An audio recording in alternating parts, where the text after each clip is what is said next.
निर्विघ्न समाप्तीसाठी कृतज्ञता प्रकाशन करण्यासाठी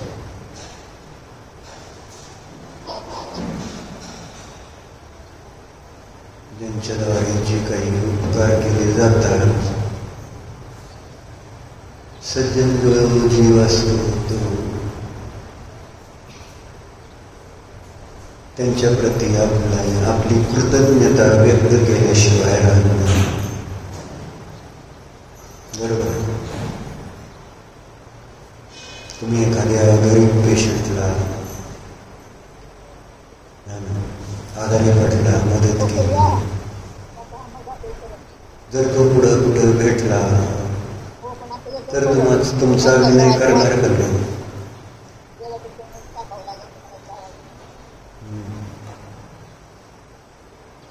नाही केला तर नाही ते तिथं झालं. नाही केला तर आपले परिणाम काय बनते? इतरांची देवांना काही फरक पडत नाही. तुम्ही त्यांनी सांगितलेली गोष्ट ऐकली म्हणून ते खुश होतात आणि त्यांनी सांगितलेली गोष्ट तुम्ही ऐकली नाही म्हणून नाराज होत नाहीत. निलेश पाहुणे, तुम्ही शास्त्राला आला नाही आला त्यांना नाही, मला फरक पडतो. ते बी तर रागी आहे, मी रागी आहे, काय करू? शास्त्राचा टाइम नव्हती पाहुण्याला, बरोबर आहे, पाहुणे नव्हते. मग नाही शास्त्र म्हटलं तरी आपण 9:45 वेळ मंदिरात द्यायला पाहिजे का? घरी नाही का? उशीर झाला का? चला आता मग घरी बघून बसू. काय करणार 9:45 मला? जर आपण आता 9:45 वेळ देणारच आहे असं ठरवलं, मग कोणी असो नसो आपण वाचू शकलो असतो येऊन बसून येत नाही. पण भाव काय झाले? भाव काय होतात? कोण नसल्यावर इथं सांगायला डॉक्टर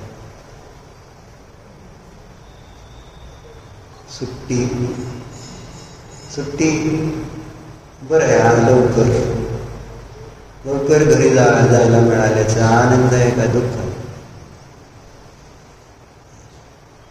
ठीक आहे, नसलं तरी काय आपण. पण आता कोणासाठी आलेलो असतो आपण याचा अर्थ सिद्ध होतो. आपल्यासाठी का सांगणाऱ्यांसाठी? मग आपण आपल्यासाठी आल्यावर सांगणारा असो नाही तर नसो, एक टायमिंग फिक्स करा की एवढा वेळ मी.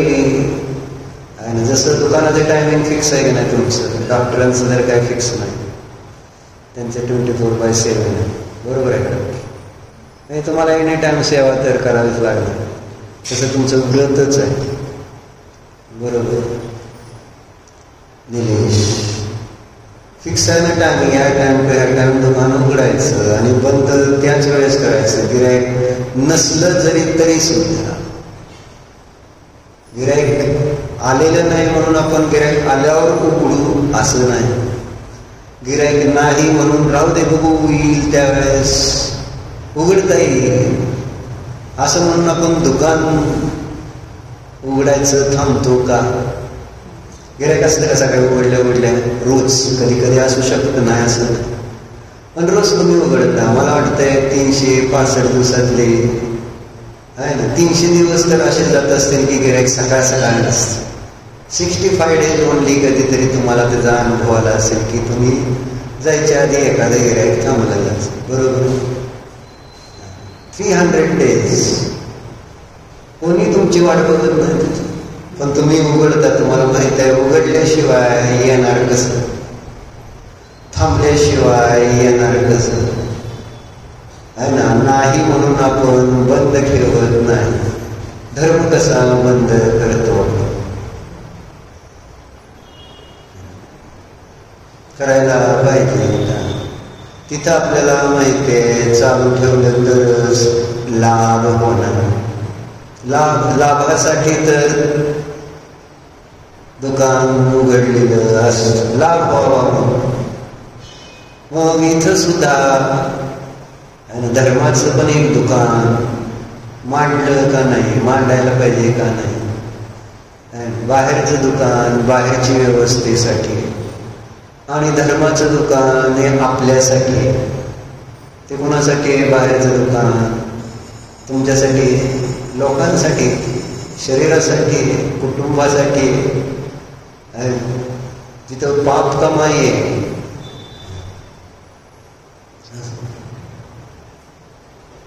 मग आपल्यासाठी काय? आपलं दुकान जर असं आपण धर्माचं दुकान कधी चालू केलं कधी बंद केलं, आपल्या मर्जीने चालतं. आपल्या मर्जीने नाही चालत. तुमची मर्जी नसती तर, माझ्या मर्जीने चाललं असतं तर मग वेगळंच चित्र दिसलं असतं गुरुच्या देवाच्या. तुमची मर्जी असते हो, तुम्हाला यायचं का नाही हे तुम्ही ठरवत असता. आणि दुकानात तुमची मर्जी असते का दुकानाची मर्जी असते? तुमची मर्जी असते.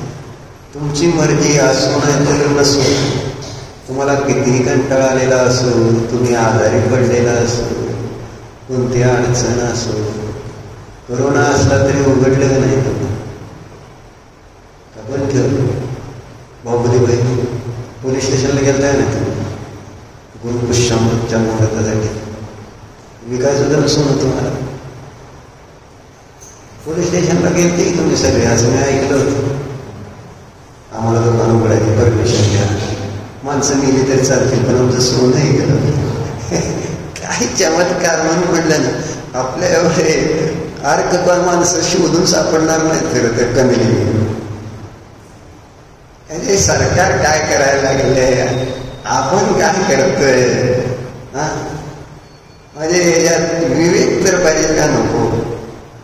तुमच्या हितासाठी तुम्ही मरचाल. एखादा कोरोनाला व्हायरस शिरल्यावर काय झालं, वाचला की नाही? मरता मरता झाला होता नाही, थोडक्यात वाचला असं समजा की. पण परत तिथंच अजून बुद्धी, कशातली माशी कशात तिथंच की. म्हणजे असं नाही की बाबा मी वाचलोय आता काहीतरी दुसरं करावं.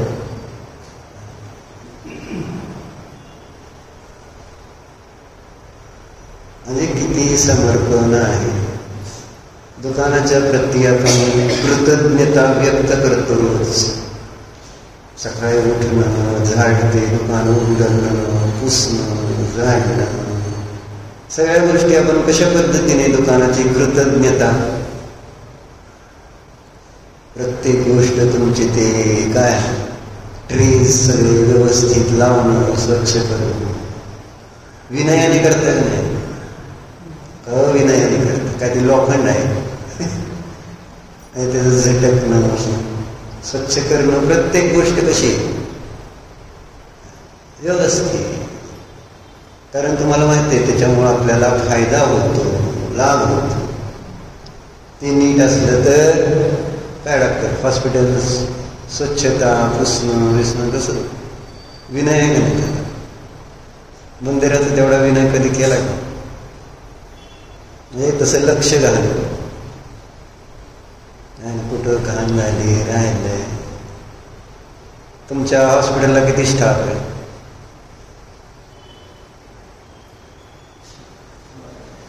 इथं किती आहे? दुकानात गाडी किती? बाहुबली. आपल्या मंदिराला माणसं किती? का असं का मला म्हणायचं? आपली गोष्ट कोणती आहे मला सांग. तुम्हाला जी शांती, सुख सगळं कशामुळे मिळतं खरं सांग. म्हणून आजचं वाक्य आहे महाराजांचं. काय वाक्य वाच? काय अभिजित, काय वाक्य वाच?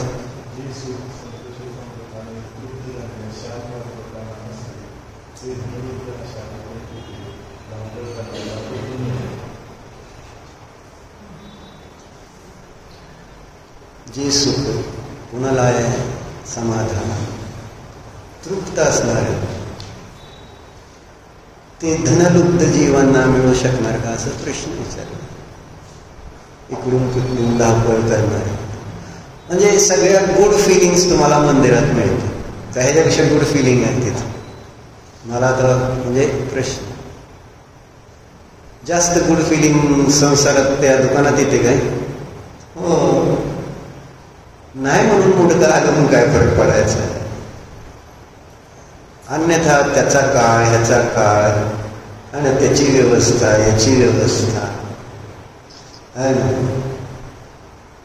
तिथला प्रमाण इथला प्रमाण तुलना केली तर कुठं दिसतंय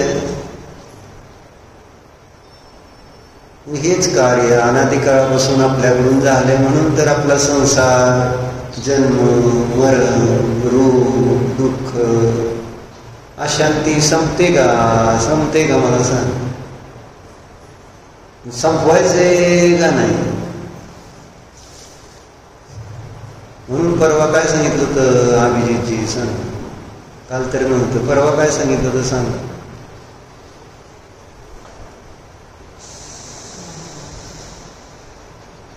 ते तुझ्या भावाच्या मुलाने पैसे घेतले होते किती घेतले होते केव्हा घेतले होते काय माहिती नाही फोनवर पैसे पाठवले ते तुझे पैसे माघारी देणार ना अजून एक फोन तरी ती माहिती आहे का तुला किती दिवस झाले काय झाले परवा काय झालं विचारलं तर सांगता येईना ह्याला आणि मला तर 4 वेळा पाया पडतो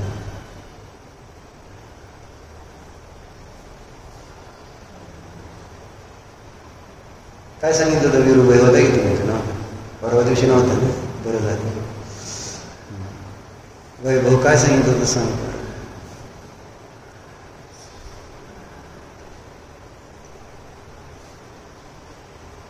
काय घेणं ना देणं अरिहंत सिद्ध बाहुबली बाई काय सांगितलं प्रायव्हेट पाठशाळा चालू करा असं एवढंच माहिती आहे करणार कधी माहित नाही प्रतिज्ञा केली यांनी काय सांगितलं होतं अभिषेक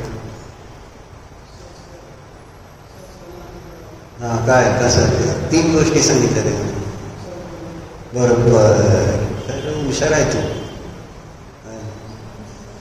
पहिल्यांदा संकल्प केला पाहिजे का नको आपल्याला जे कार्य करायचंय त्याचा संकल्प ते कार्य करण्यापूर्वी पाहिजे का नको मला हे कार्य करायचंच आहे संकल्प नाही करणार तर ते कार्य का करणार काय प्रयोजन काय राहणार म्हणून म्हटलं इथं जेव्हा आपण मंदिरात येतो संकल्प काय एखादा संकल्प करून आपण मंदिरात आलोय का श्रुती काय संकल्प केलाय तुम्ही होता की दोघी संयमी होती ना परवा संयमी होती श्रुती होती परवा संकल्प काय केलाय का मंदिरात कशासाठी जायचंय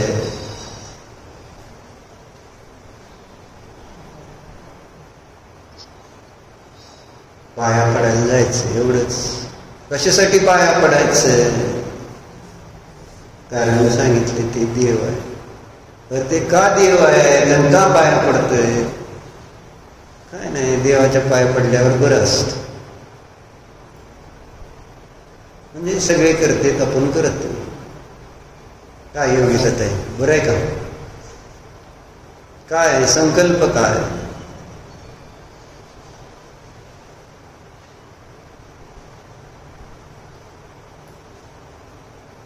मग संकल्पाच्या अभावामध्ये आपल्याला मिळणार कसं सिद्धपद मोक्षपद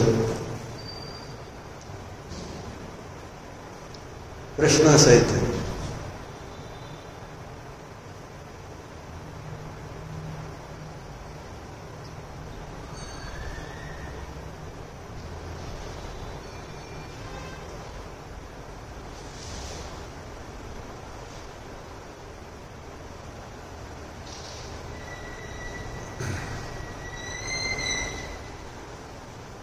गरज म्हणून म्हटलं, संकल्पाची गरज आहे.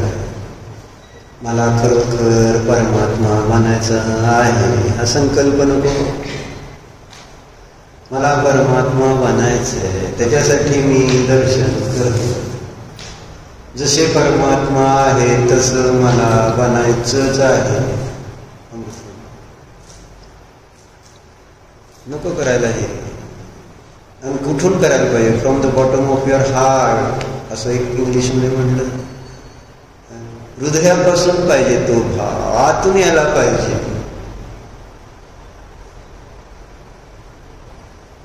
जर दर्शन करताच आहात श्रद्धेने, तर श्रद्धेनेच करताय ना. कसली श्रद्धा आहे?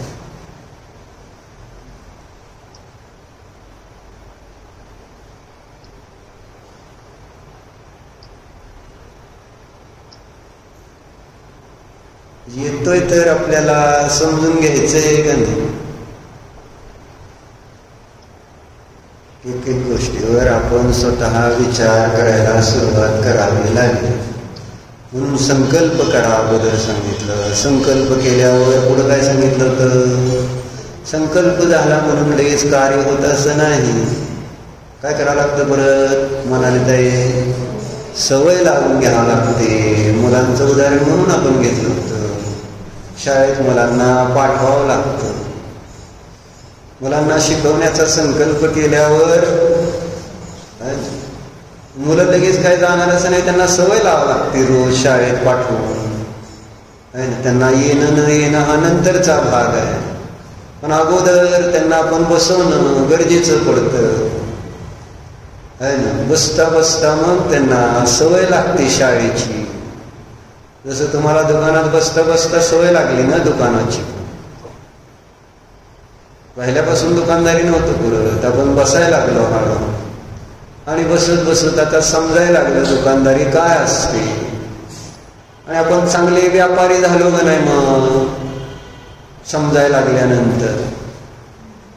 ही गोष्ट आपण परवा पाहिली होती, पण यातलं हीच लक्षात नाही म्हटल्यानंतर पुढचं काय?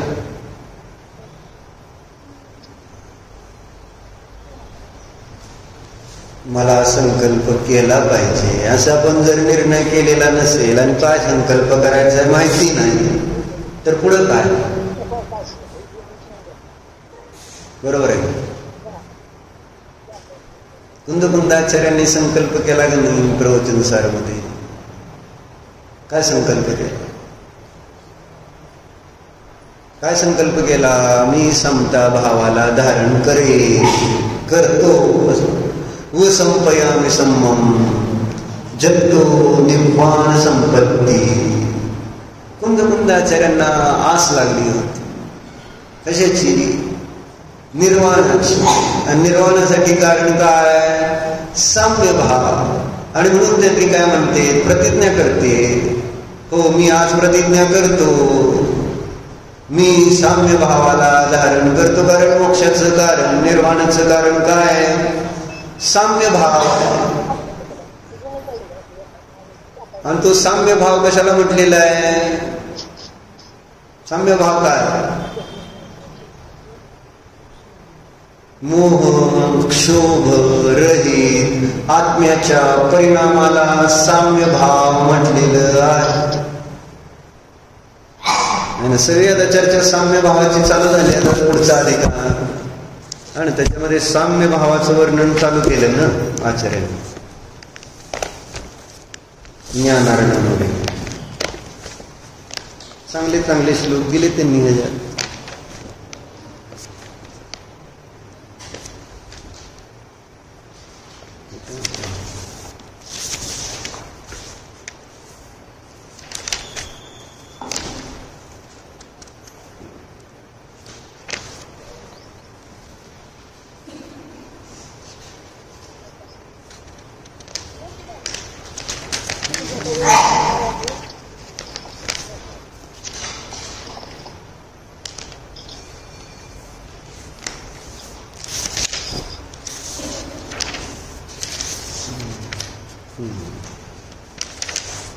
.1140 नंबरच्या श्लोकापासून अधिकार घेतले.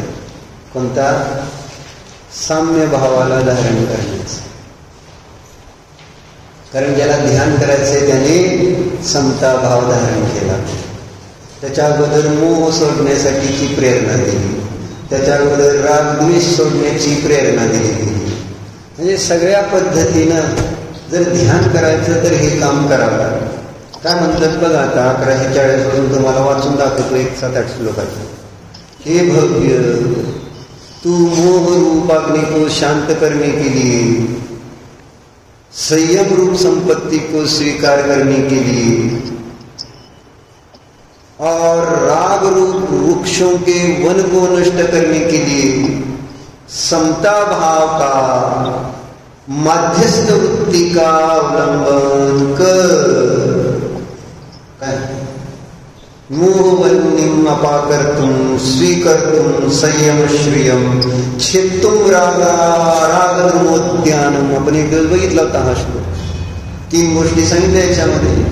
ज्याला मोहरूपी अग्नी शांत करायची. काय आजचा समंत बद्र महाराजांचा जर विचार वाचला, सुविचार, मंदिरात आहे ना तिथं, दानपेटी जवळ आहे, वाचला का विरुबाई?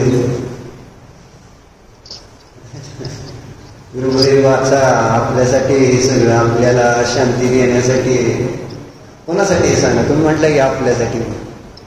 माझ्यासाठी येतो मंदिरात नाही. मग आता सगळ्या मंदिरातल्या गोष्टी तुमच्यासाठीच आहे. तुम्ही तुमच्यासाठी आला तर त्या प्रत्येक गोष्टीवर तुमची नजर पाहिजे. दुकानातल्या प्रत्येक अगदी बारकं तुमच्या नाकातली मुरणी केवढी असते, एवढीची असते का नाही? 1 ग्रॅमची जरी असली तर लक्ष राहायला का नाही? असतं का नसतं? काय 1 ग्रॅम आहे तुमच्याकडे 5-50 किलो असेल आणि 1 ग्रॅमवर लक्ष ठेवायला पाहिजे. ठेवायला पाहिजे. कारण 1 ग्रॅम आता किती? 10,000 रुपये. 1 लाखाला सोनं टच झालं असं मी ऐकलेलं. पेपरमध्ये आलं. काय न करता तुमचं पुण्य वाढत चाललंय. म्हणजे तुम्हाला व्यवसाय सुद्धा करायची गरज नाही, गपचीप गिरायकाची वाट बघायची गरज नाही.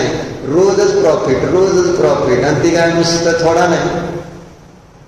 बरोबर आहे? कमी होणार आहे का? आमच्या दुकानातली 1 ग्रॅमची वस्तू मला किती इम्पॉर्टंट वाटते, महत्वाची आहे ना. ती जर इकडं तिकडं जर पडली, सापडली नाही, काय झालं लक्षात नाही आलं तर शोधणार का नाही? कॅमेरापासून सगळ्यांना सगळीकडे शोधणार का नाही? का तुमचं आहे ना ते? आणि हे कोणाचं आहे? इथं मंदिरात लिहिलेला सुविचारची व्हॅल्यू किती आहे माहिती तुम्हाला? म्हणजे ते एका म्हातारीनं गरीब होती बिचारी, बाजारात गेली आहे ना, खायची पैशी वांदे, पण तिला मग एका भाजीवाल्याकडे भाजी मागितली. थोडी भाजी दे म्हटली. ते म्हटलं पैसे असले तर देतो. असंच कसं देणार? बरोबर आहे का? मग पैसे असल्याशिवाय तू द्यायला तयार नाही. काय झालं बघा. मग ते दुकानदार म्हटला, तुझ्याकडे अशी एखादी वस्तू काय असेल की ज्याच्या तेवढ्या वजनाचं मी तुला भाजी देतो. म्हणजे काय पण तुझ्याकडे वस्तू असू. आता म्हातारीकडे गरीब आहे बिचारी, तिच्याकडे काहीच नाही. काय मग आता काय द्यायचं असा प्रश्न आहे. मग त्या म्हातारीने काय केलं, थोडा विचार केला आणि तिथं एक कागदाचा तुकडा पडलेला होता. मग ती कागदाचा तुकडा घेते आणि त्याच्यावर लिहिते एक वाक्य आणि ती तराजूमध्ये टाकते. काय एक कागदाच्या तुकड्यावर एक वाक्य लिहिलं आणि तराजूमध्ये टाकलं. मग ते टाकल्यावर त्याने काय म्हटलं होता, तुझ्याकडे जी किमती वस्तू आहे तेवढी ठेवते. आता कागद आणि त्याच्यावर लिहिलेलं ते काय जो काही वाक्य असेल ते मग त्या कागदाचं वजन किती असेल विरुबाई? 1 ग्रॅम आहे ना तुम्हाला. मग तरी सुद्धा दुकानदार हसला म्हटलं ठीक आहे, एवढी कागद टाकलाय ना, त्या कागदाच्या वजना एवढं आपण याला बघीला भाजी देऊ, आपण वचन दिले नाही. त्याला माहित होतं याच्यात काय बसणार. पण आश्चर्य काय, कागद झाला आहे ना, थोडी भाजी टाकली, परंतु कोणता आहे ना, कोणती बाजू खाली राहिली, जी कागद दिलेला होता ना त्याच्यावर टाकली ती बाजू खाली, भाजी त्याच्यावर टाकली पण ते काय, किती सगळी भाजी टाकली तरी त्या ठिकाणी ते का तो दुसरा तराजूचा बाजू बरोबर वर यायला तयारच नाही. दुकानदाराला कळलं नाही की नेमकं काय या कागदावर असं की जेणेकरून एवढी सगळी भाजी जरी दिली तरी सुद्धा आणि त्याचं मोजमाप व्हायला तयार नाही. तुम्हाला जिज्ञासा झाली काय लिहिलं असं त्या कागदावर का नाही? मग ती जिज्ञासा मंदिरातलं वाचत असं जर बरं झालं असतं ना. काय लिहिलं होतं असं म्हणतं भद्र महाराजांनी बिचाऱ्यांनी आपल्यासाठी काही विचार लिहून ठेवले जेणेकरून आपले परिणाम चांगले राहतील. विशुद्ध विचारासाठी सुविचार असतात आणि विचार विशुद्ध असतील तर सगळं जग आपल्याला आनंदी वाटतं. जग जसं आहे तसंच आहे, पण माझे विचार जर मी प्रसन्न आहे, माझं मन प्रसन्न आहे, विचार विशुद्ध आहे, तर जगात काय चाललंय त्याच्याशी मला फार घेणं देणं राहत. मला सगळेच आनंदी वाटू लागतात. आणि मी दुःखी असलो तर सगळं जग आनंदी असलं तरी मला त्यावेळेस सगळं जग दुःखी भासित होते का. झालं कागज वाला पलड़ा नीचे रहता है और सब्जी वाला पलड़ा ऊपर उठ जाता है. इस तरह वो और सब्जी रखता जाता है पर कागज वाला पलड़ा नीचे नहीं होता.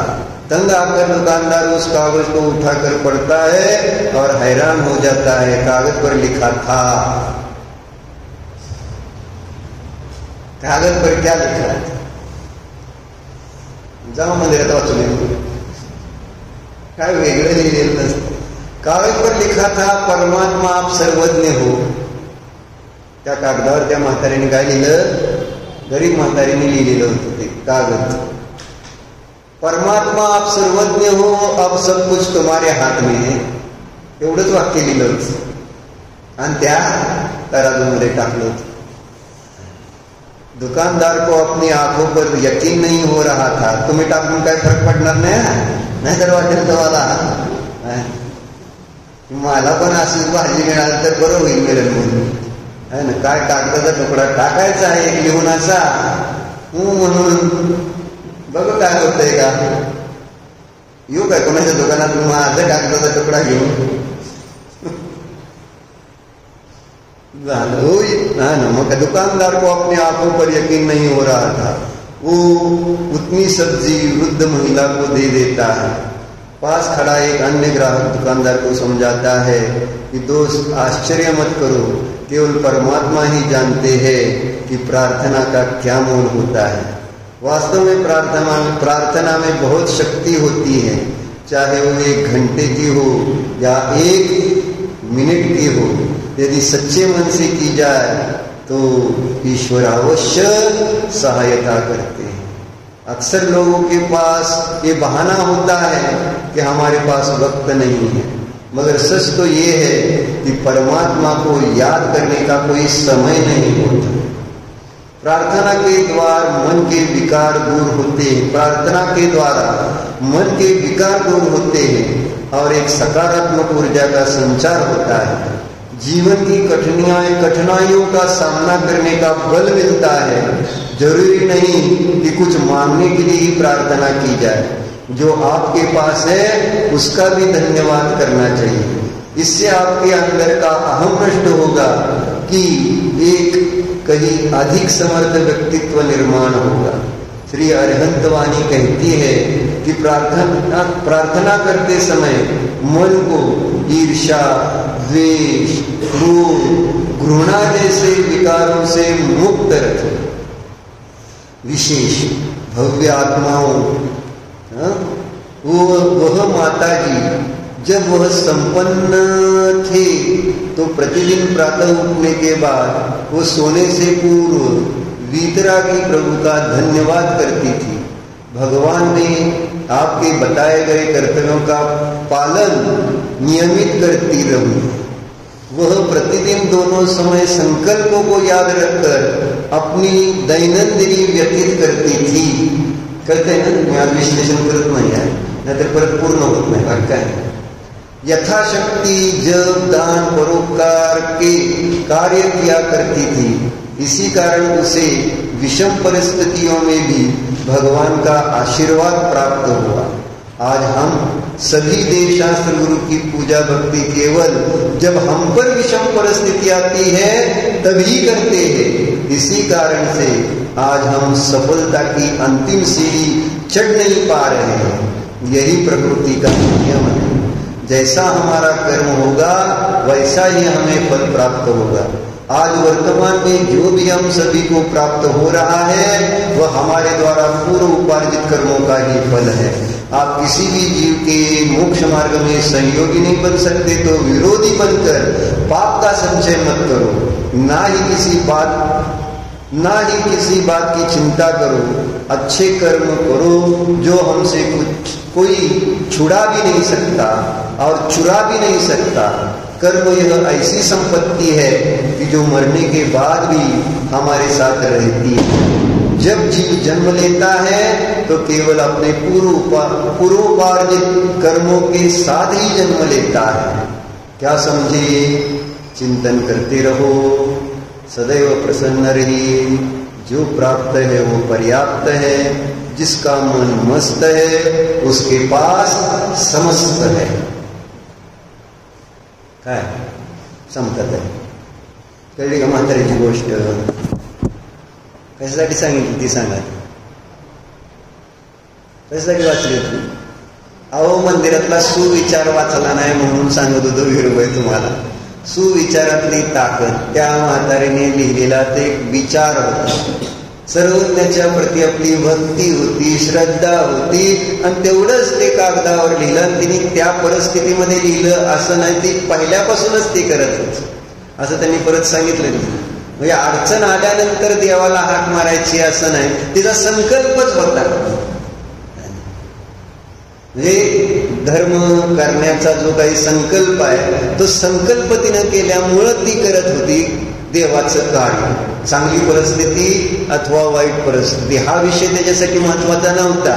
काय संकल्प आहे? मला धर्म करायचा, एवढाच संकल्प होता. कोण सांगते का नाही सांगते म्हणून नाही, मंदिर उघडाय का बंद आहे म्हणून नाही, माझ्याकडे वेळ आहे किंवा नाही म्हणून नाही. माझा संकल्प असला पाहिजे की मला हे काम करायचंच आहे. आणि तसं म्हणाले त्यांनी केलेला संकल्प पूर्ण केला. सियाला घेऊनच आलीत. म्हणजे आता सुट्टी लागली काय सिया तुला? बरं, धन्यवाद आल्याबद्दल. रोज येते काय आता तू? चांगलं. तर म्हणजे सांगायचं काय होतं, आजचं वाक्य आहे महाराजांचं, कोण वाचलेलं आहे आणि कोण सांगणार आहे? कमीच सांगू, कारण अभिजितच्या घरी आहे ते. मी सकाळी पहिल्यांदा स्वाध्याय करायला जायच्या अगोदर 3 सुविचाराची कॅलेंडर तिथं आहेत घरी. समंतभद्र महाराजांचं, वीरसागर महाराजांचं आणि पंडितजींचं आहे. असे 3 कॅलेंडर आहेत. त्याच्यावरचे मी आपलं सुविचार वाचतो मग स्वाध्यायाला मंदिरात जातो. आता मी दर महिन्याला असतो, 4 महिने झाले रोज वाचते नव्हे. जिकडं जिथं असेल तिथं कॅलेंडरवर सुयान. बहुतेक बऱ्याच घरात आपल्या भागात पंढरपूर, अकलूज, नातेपुते वगैरे जे वेगळं आहे त्यामुळे वाचले जातात. आणि रोज आता मी किती वर्ष झालं वाचतो ज्या वेळेस पासून. म्हणजे आता तेच आहे, मला माहिती आहे काय वाक्य, पण तरी मी वाचतो. का? नाविन्य आहे त्याच्यात माझ्यासाठी. पुन्हा मला एक काय मिळतं, एक टॉनिक मिळतं त्याच्यातनं, किंवा काहीतरी चांगली वस्तू आज वाचली त्यामुळे सकाळ सकाळ परिणाम छान बनतो. परिणामाची विशुद्धी आणि मग आनंद असतो सगळं. म्हणून वाचतो. आणि मी काल गेलतो एका घरी, तर तिथं ते कॅलेंडर एका खोलीमध्ये, नातेपुतेमध्येच एका आहे ना खोलीमध्ये, एका कोपऱ्यात धूळ खात पडले. तारीख बिरीख काय नाही, गावात कोणती तारीख 4-5 तारीख होती त्याच्यावर तशीच आहे. काय संबंध काय आपला ते कॅलेंडर व्यवस्थित, ती पण चिन्हवाणी आज. म्हणजे महाराजांनी सांगितलेले वचन आहेत ते आहे, अमृत वचन काय जे म्हणायचं आहे ते. जशी जिनवानी लिहिलीत आचार्यांनी तसं ते सांगितलंय ना, चिंतनच आहे ना त्यांचं. जिनवानीचं मंथन करून त्यांना प्रतीला आलेलं आणि आपल्यापर्यंत पोहोचवण्यासाठी सांगितलेलं आणि ते तिथं लिहून ठेवलं. मग माझं कर्तव्य वाचलं का तुम्ही? घरी आहे का तुमच्या कॅलेंडर? निलेश पाहुणे कोणाचं आहे? कोणाचं आहे? महाराजांचं आहे का अजून आहे का? वाचलं का? आजचं वाक्य वाचलं का घरी? तारीख किती येऊन बघू का तुझ्या घरी?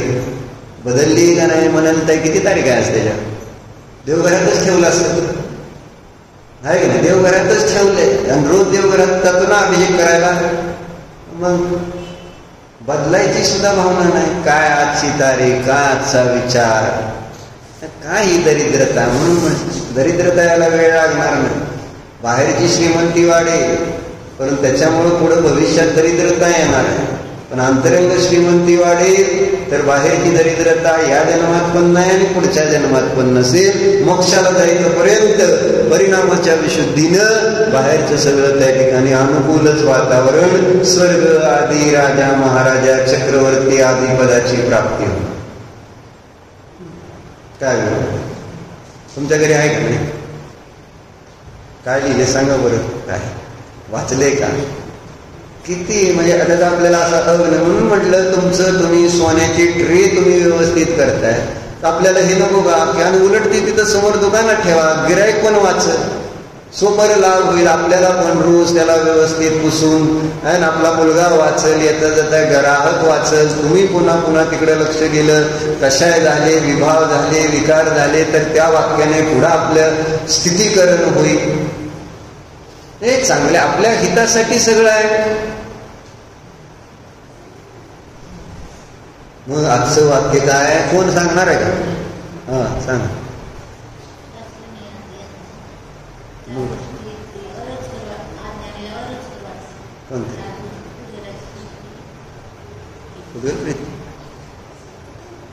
धर्म, नीती, सदाचार आहे ना, या गोष्टी मोही दिवास आणि विषासारख्या कटू वाटते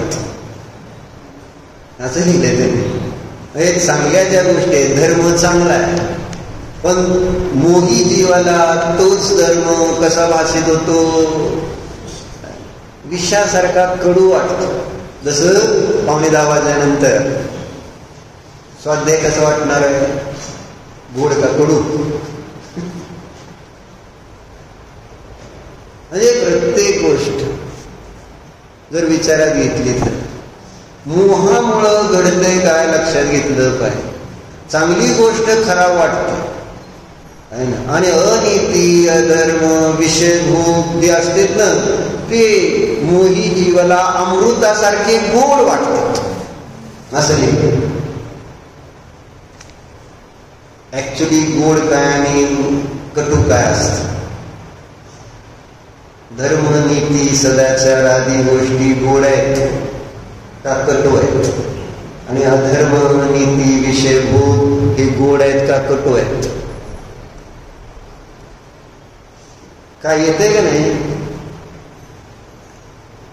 हे सगळ्याला कुणालाही विचारलं ज्यांनी धर्म करत नाही ना अशा माणसाला विचारलं तर ते सांगाल रस्त्यावर की धर्म, नीती, सदाचार अमृतासारखं गोड असणार. म्हणजे हे असं आहे. परंतु जर मनामध्ये बघितलं आपण तर आपल्याला हे दिसतंय. मोही मनाला जर बघितलं तर मोही मन काय म्हणतं? आणि अधर्म चांगला आहे, अनीती चांगला आहे. बरोबर आहे का शीतलकर? त्याच्याशिवाय संसार चालणार कसं? अधर्म. बरोबर आहे तुमचं. संसार चालवण्यासाठी गरज कशाची आहे? अधर्माचीच गरज आहे, अनीतीचीच गरज आहे, विषय भोगाचीच गरज आहे, स्वैराचाराचीच गरज आहे, दुराचाराचीच गरज आहे. तर संसार चालणार आहे.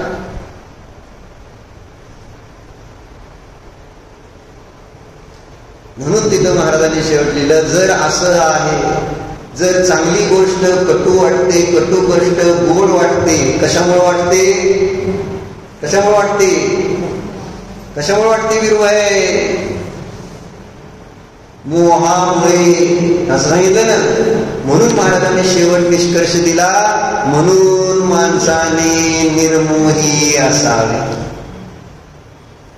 जर चांगली गोष्ट चुकीची वाटते, चुकीची गोष्ट चांगली वाटत असेल, त्या मोहाला नष्ट केलं पाहिजे की नाही. म्हणून इथं दिलं मोहवन्निमपा करतो, मोहरूपी अग्नीला शांत करण्यासाठी. गरज कशाची आहे तर समता भावाचं अवलंबन करण्याची गरज आहे. संयम जर लक्ष्मी प्राप्त करायची तर समता भाव, आणि रागद्वेषारूपी जंगलाला नष्ट करायचंय तर त्याला समता भावाचीच गरज आहे. पुढच्या श्लोकात तेच देते, जिस महात्मा का मन इष्ट और अनिष्ट रूप से अवस्थित चेतन अर्थात मित्र शत्रु आदि व अचेतन कोमल शय्या व शस्त्रादि पदार्थों से मुक्त नहीं होता, वही साम्य भाव में स्थिर रह सकता. कोण साम्य भावामध्ये स्थिर राहू शकतं? आपण ह्याच्यामध्ये म्हणतो की नाही, निरव निर्जर मध्ये, सुख दुख मेरी बंधु वर्ग में काच कनक में समता हो, वन उपवन प्रासाद कुटी में नहीं खेल नहीं ममता हो. सुख असो दुःख असो, वैरी असो बंधू असो, काच असो नाहीतर सोनं असो, असं म्हणतो.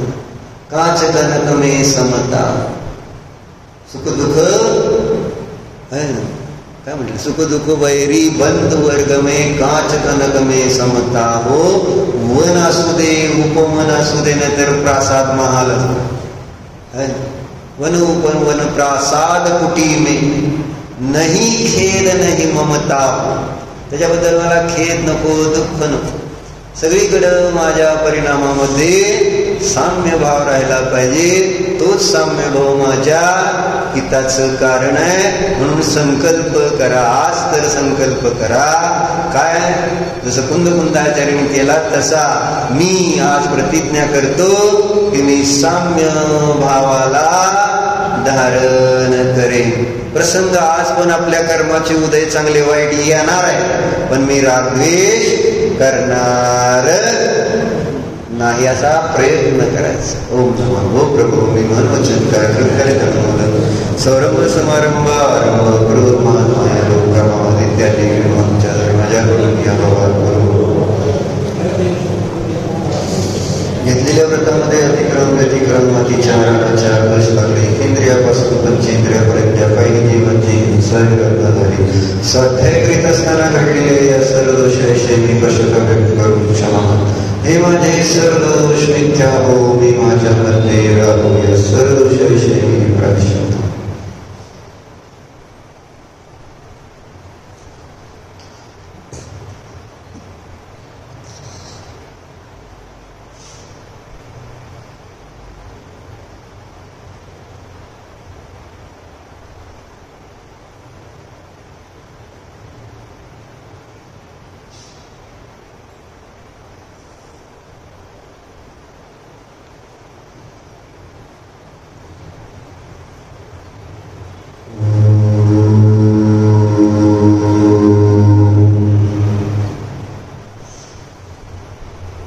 आत्म्याकडे लक्ष द्या. आत्मा शब्दाचा अर्थ आपला जीव, जो ज्ञानमय आहे, चेतनमय आहे, ज्ञाता द्रष्टा स्वभावीचा, याला पहा. रागद्वेष करणे या माझ्या जीवाचा स्वभावच नाही. परद्रव्यामध्ये प्रीती मोह करणे हे माझे काम नाहीच.